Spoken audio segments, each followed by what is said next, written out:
Welcome back to RamZland. Today I want to show you how to do the popular Dichromate Volcano in a flask. Check this out. So all I'm using in this reaction is some glass wool, ammonium dichromate, a 1000 milliliter round bottom flask, and my Bunsen burner.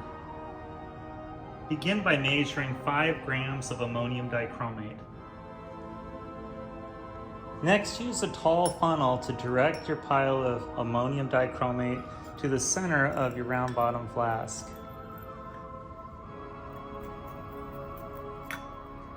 Once you have a nice pile of ammonium dichromate at the bottom, you can add your glass wool to the top.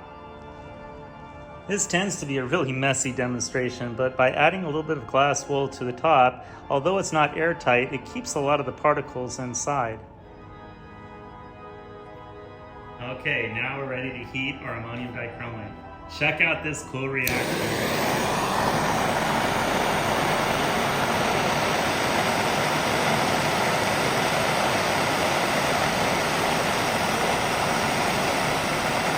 Oh, there it goes.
Okay, so what's going on in this awesome exothermic decomposition reaction is we start out with ammonium dichromate.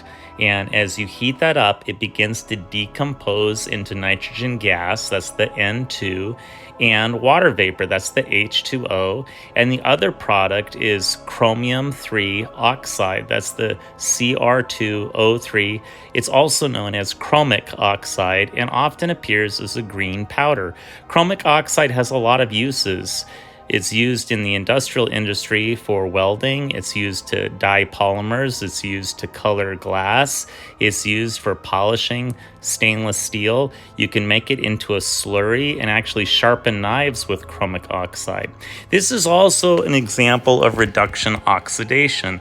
So in this reaction, the ammonia is being oxidized into nitrogen gas and water vapor, and the chromium is being reduced from a +6 oxidation state to a +3 oxidation state in this awesome reaction. I hope you enjoyed today's edition of RamZland, and I'll see you next time.